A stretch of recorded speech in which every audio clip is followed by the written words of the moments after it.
Tom Ford, I guess it amounted to a limited edition. It was a flanker from Black Orchid, and it's called Voile de Fleur.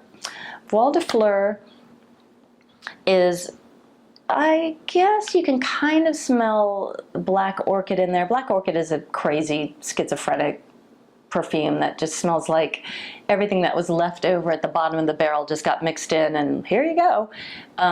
This is more composed. It's a more thoughtful perfume, and it's in the white floral category. So it's gardenia, it's tuberose, it's a little spicy, and it's not as sweet as something like Fracas, which is another big bombastic white floral.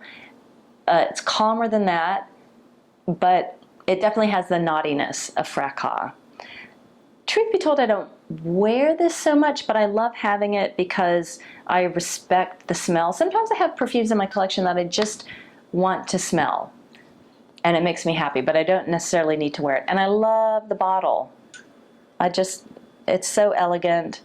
It's like a goth version of 1940s glamour. This is, speaking of goth version, this is one of the newest perfumes in my collection. It's by Agent Provocateur. It's called L'Agent, and you've seen my review of this one. I think it's great. Fun fact, it's actually, the perfumer is Azzy Glasser. She's the designer of the fragrance. And it's a little bit of a takeoff of a fragrance she put together for a private client who is a very well-known film actress, Oscar-winning film actress. And and I guess I don't know if she told the actress, but she ended up revisiting that formula, tweaking a little bit, making it a little lighter, because I have actually smelled the original perfume, and calling it L'Agent. And I describe this perfume as it's a kind of a it's a butched up oriental. So it's got leather in there.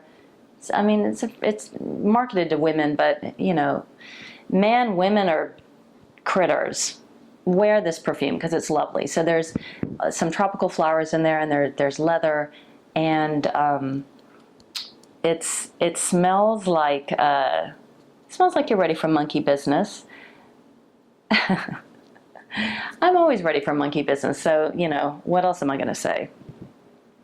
I'd like to finish this collection with a couple of perfumes that are very dear to me. Old Spice, the original Old Spice. You can hear that it's in the original porcelain bottle that it came in. Unfortunately, it doesn't come in this bottle anymore, and it has this very quaint stopper. This is the aftershave. This is a special fragrance for me because this is the fragrance that my father wore. My dad died in 2010, and even just, and this was his actual bottle. He went through them a lot. He went through them probably, I don't know, a couple a year. And he wore this probably since the 40s. And this was a fragrance that my mother loved smelling on him. And whenever I smell it, and anybody in my family smells it, my sister and my two brothers, we're reminded of him. It's a beautiful fragrance. It's actually a spicy oriental. I mean, no wonder I love spicy, opulent orientals, because I grew up smelling this, and also smelling my mom's perfume. She loved Chanel No. 5, and which is not a spicy oriental, but she also loved Youth Dew by Estee Lauder. So I do love those thick animalic fragrances.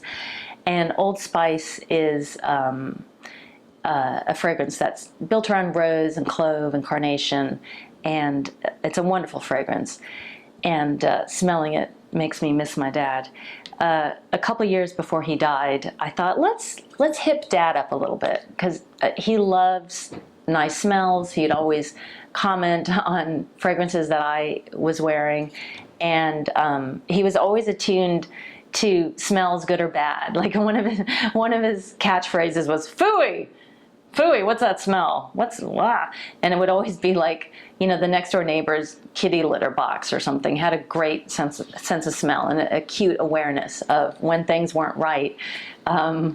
So this was my attempt to hip my dad up a little bit. This is a fragrance by Divine, and it's a men's fragrance called L'Homme Sage, the wise man.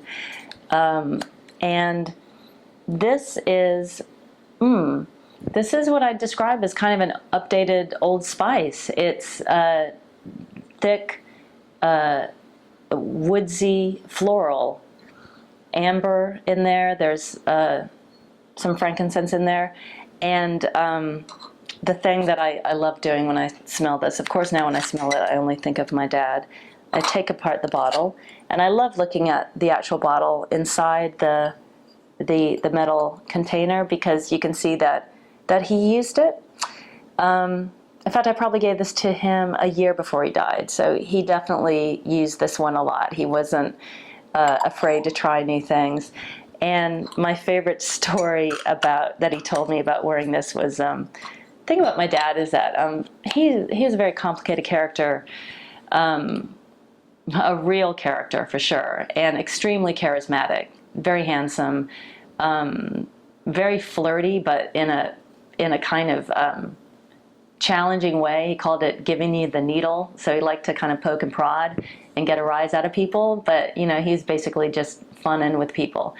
And he also loved the ladies. So he was an avid churchgoer, and he tried to get to church most days.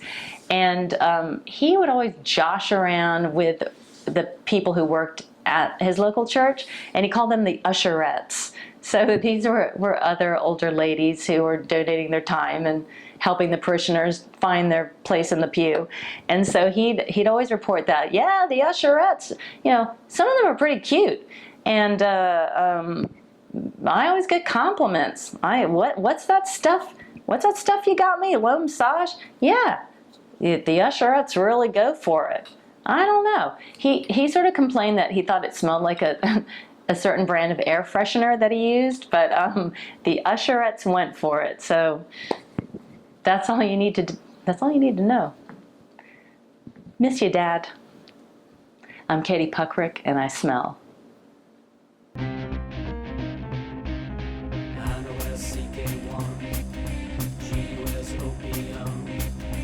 Trisha wears number 5, but you the